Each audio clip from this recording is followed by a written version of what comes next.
نبی اکرم صلی اللہ علیہ وسلم پر ذاتی اعتبار سے جو ابتلا اور آزمائش اور شدائد اور مصائب آئے ہیں ان کا نقطۂ عروج ہے یوم طائف. اس لیے کہ حضور ایک مرتبہ حضرت عائشہ صدیقہ رضی اللہ تعالی عنہا نے پوچھا کہ حضور آپ پر احد کے دن سے زیادہ سخت دن بھی کوئی گزرا ہے؟ حضرت عائشہ دیکھیے ذہن میں رکھیے، اس سے بھی آج کل جو چند لوگوں نے ایک نیا فتنہ کھڑا کر دیا حضرت عائشہ کی عمر کے سلسلے میں، اس لیے کہ بخاری کی روایات کے مطابق حضرت عائشہ رضی اللہ تعالی عنہا کی عمر جو ہے جبکہ حضور سے ان کی شادی ہوئی ہے وہ 9 برس تھی. اب یہ چونکہ جدید ذہن جو ہے ابا کرتا ہے اور مستشرقین نے اس پر اعتراضات کیے ہیں، تو کچھ لوگوں نے دوسروں کے ان اعتراضات سے مرعوب ہو کر نئی نئی تحقیقیں نکالنی شروع کی.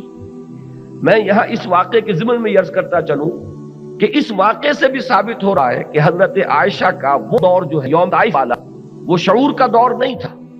اگر وہ شعور کا دور ہوتا تو یہ سوال نہ کرتی ہوں. ان کی شعور کی عمر میں سخت ترین دور جو آیا ہے، سخت ترین دن جو ہے وہ احد کا دن ہے. یہ سن 3 ہجری میں ہے.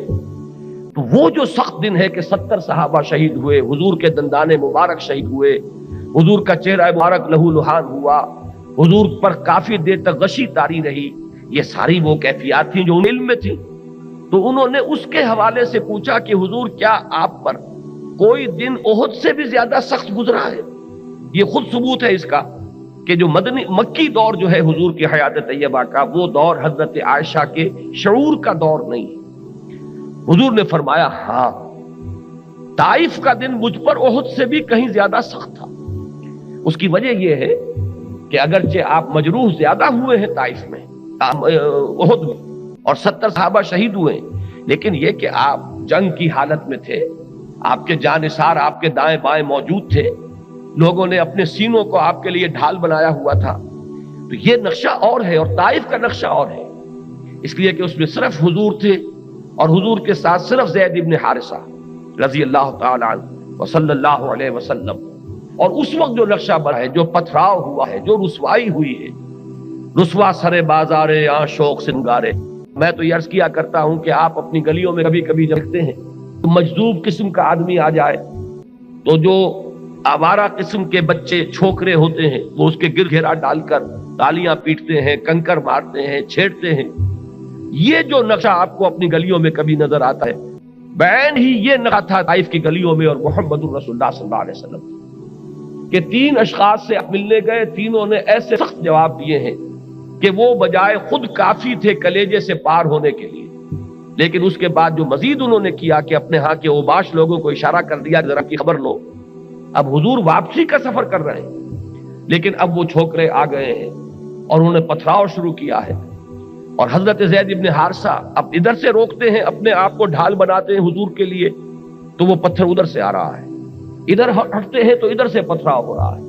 اور خاص طور پر الفاظ آئے ہیں کہ ٹخنے کی ہڈی کو تاک تاک کر پتھر مارے جا رہے ہیں، جس میں مبارک لہو لہان ہو گیا ہے.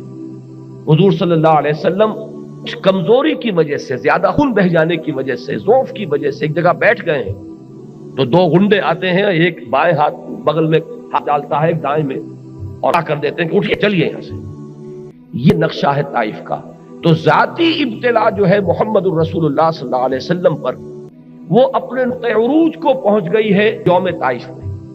یہی وجہ ہے کہ یہ اب ٹرننگ پوائنٹ بن گیا کہ اسی پر جب آپ واپس آ رہے تھے اور تھوڑی دیر کے لیے ایک باغ میں بیٹھے استراحت کے لیے، تو وہاں ملک الجبال حاضر ہوتا ہے حضور کی خدمت میں کہ میں فرشتہ ہوں جو پہاڑوں پر مامور ہوں، اور مجھے اللہ تعالیٰ نے حکم دیا ہے کہ اگر آپ فرمائیں تو میں ان پہاڑوں کو آپس میں ٹکرا دوں جنہیں مابین یہ طائف کی بستی آباد ہے، تاکہ اس کے رہنے والے پسر سرما بن جائیں. لیکن حضور صلی اللہ علیہ وسلم نے فرمایا کہ نہیں، کیا عجب کہ اللہ تعالیٰ ان کی آئندہ نسلوں کو ہدایت دے دے.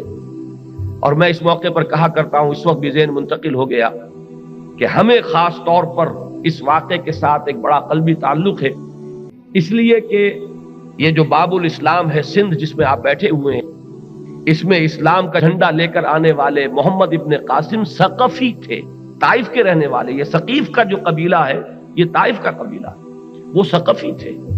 تو ان کے ذریعے سے یہاں تک اسلام پہنچا ہے. بہر اس کے بعد مولانا مناظر حسن گیلانی رحمۃ اللہ علیہ نے النبی الخاتم، ان کی بڑی مختصر لیکن سیرت کے موضوع پر نہایت عمدہ اور بہت اہم کتاب ہے. میں تو اسے لا بد منہ سمجھتا ہوں. ہر سنی مسلمان کا اس کے لیے اس کا پڑھنا لازمی ہے. اس کی وجہ یہ کہ سیرت کے بارے میں کچھ مغالطے ہیں کہ جو اہل تشیع نے پیدا کر دی ہیں.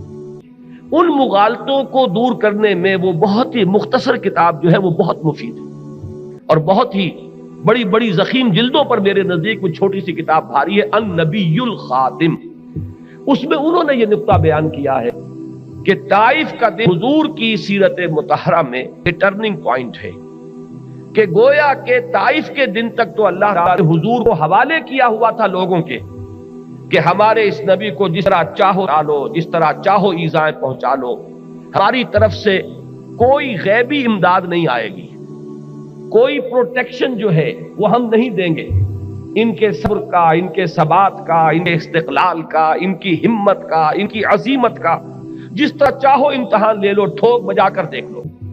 یہی وجہ ہے کہ سن 10 تک حضور صلی اللہ علیہ وسلم کو کوئی بھی اس طرح کی غیبی جو ہے وہ تحفظ اللہ تعالیٰ کی طرف سے حاصل نہیں ہوا. لیکن طائف کے بعد سے حضور کو غیبی تحفظ حاصل ہو گیا. اس کے بعد آپ کو معلوم ہے کہ مدینے سے چل کر آ گئے 6 آدمی ایمان لے آئے، اگلے سال 12 ہو گئے، اگلے سال 72 ہو گئے. پھر حضور جب مکے سے نکلے ہیں تو آپ کو معلوم ہے کہ گھر کا محاصرہ تھا، حضور نکل آئے ہیں اور کسی کو نظر نہیں آیا. پھر حضور 3 دن اور 3 رات جو رہے غار ثور میں، تو وہاں عین اس کے دہانے پر پہنچنے کے باوجود اللہ تعالیٰ نے کس چیز سے بچایا ہے؟ کبوتر کے انڈے اور یہ مکڑی کا جالا، اس کے ذریعے سے اللہ تعالیٰ نے حفاظت عطا فرمائی ہے رسول کو. اور جب سراقہ ابن مالک نے آپ کا تعاقب کیا ہے تو 3 دفعہ ان کے گھوڑے کے پاؤں جو ہیں وہ زمین دھنسے. یہ ساری غیبی تائیدیں آئیں، لیکن کب؟ جبکہ 10 برس تک محمد الرسول اللہ صلی اللہ علیہ وسلم نے مصائب جھیلے، مشکلات برداشت کی، لوگوں کا استہزاء جو ہے اس کو برداشت کیا، لوگوں کی طرف سے دست درازیاں ہوئی ان کو جھیلا، آپ کے سر مبارک پر کوڑا کرکٹ پھینکا گیا اس کو برداشت کیا، آپ کے راستے میں اگر کانٹے بچھائے گئے ان کو برداشت کیا، 3 سال کے لیے شیب بنی ہاشم میں آپ کو محصور رکھا گیا اسے جھیلا، اور پھر یوم طائف جو ہے اس کا کلائمیکس ہے. تو یوں سمجھئے کہ یہ اللہ تعالیٰ کی سنت ثابتہ ہے. جب امتحان کامل ہو جاتا ہے اور کوئی شخص اپنے خلوص ایمان کا ثبوت فراہم کر دیتا ہے، اب اللہ تعالیٰ کی طرف سے غیبی نصرت اور غیبی تائید آ جاتی ہے.